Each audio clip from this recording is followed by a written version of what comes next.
I'm going to introduce attorney Jim Ostrowski. Jim has been a stalwart for the cause of liberty for decades. He is the definition of persistence and tenacity in the face of progressivism and the stripping away of our freedoms. He's an accomplished author, speaker, and patriot. He speaks in court in front of world leaders and people on a bridge between Canada and the US in sub-zero weather. Jim is always willing to go wherever he is needed to be a voice for liberty. His family is first and foremost, and his fight is for them as well.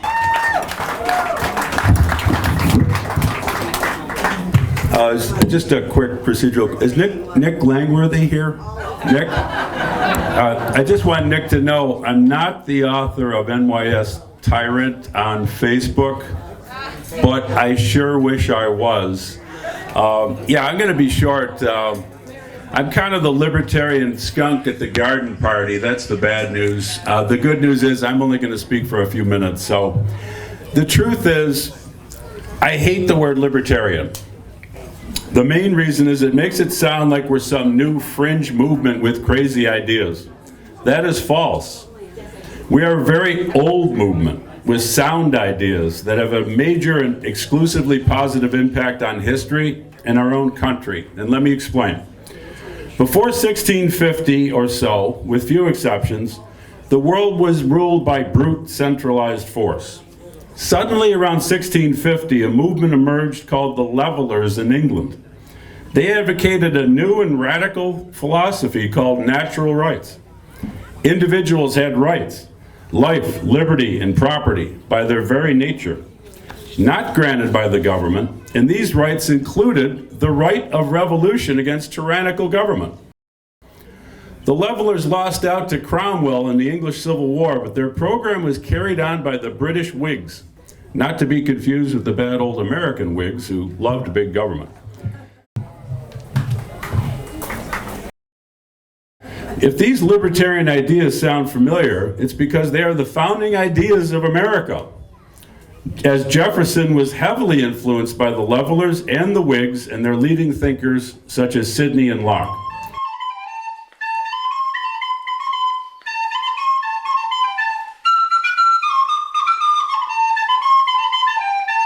George Washington selected blue and buff as the colors of the Continental Army in honor of the British Whig flag.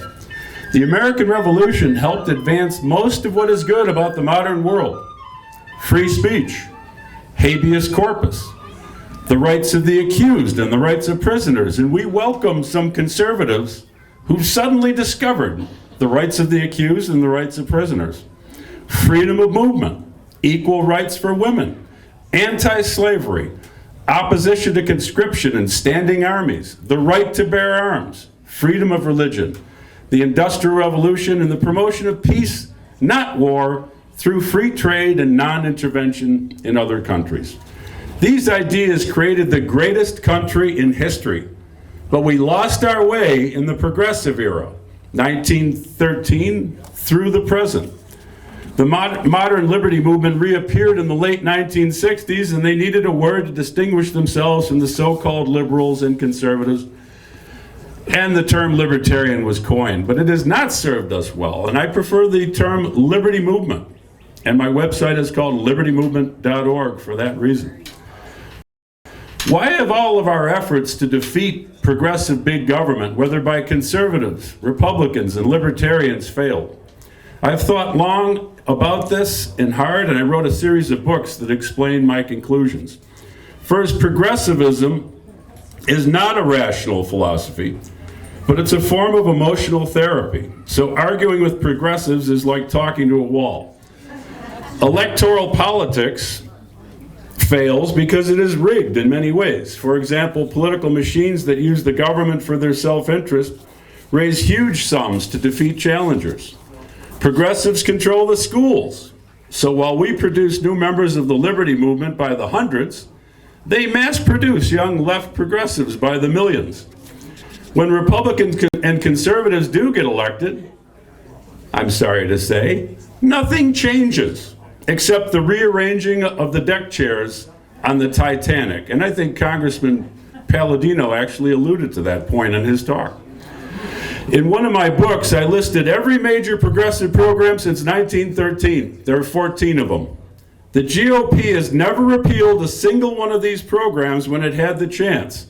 So after 100 years of failure, I personally would not place much hope in the GOP. The last election in America that produced an overall increase in liberty for most Americans was, anybody? 1800. 1800. Spending went up under President Trump.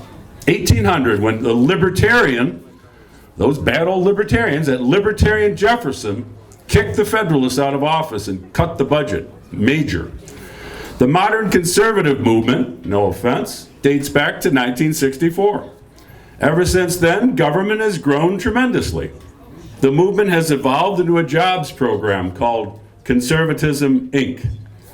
What is conservatism conserved other than a few jobs in Washington at the Heritage Foundation? Is there any hope? Yes, if you study what has failed and stop doing it and try new strategies and tactics that are designed to advance liberty. At libertymovement.org, we have 11 direct action strategies that will work if they are tried. Many of them involve voting with your feet. Pull your kids out of government schools. They can't be reformed. Consider moving to a freer state, country, or town. Even in New York, tax rates vary greatly. Buy local for liberty. Boycott left-wing colleges. Form a neighborhood militia. Yes, form a neighborhood militia. Be an educated grand juror so prosecutors will not be able to get indictments in an imaginary gun cases. And I appreciate Dr. Alexander's remarks, and I heard him in Brooklyn with my wife Amy, who's here. I did a seminar with our mutual friend Naomi Wolf, which is about how to prosecute the crimes of the lockdown if you're on a grand jury. So check that out on the web. LibertyMovement.org is completely independent of all parties. We do not accept donations, so we can be hardcore and independent. We are funded primarily by book sales. So if you like what we are doing, you can support us by buying books.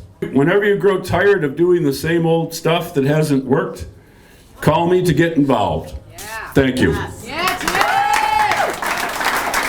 And I'm starting a new program, my basic book that explains how progressivism replaced liberty as our ruling idea, including during the lockdown, obviously.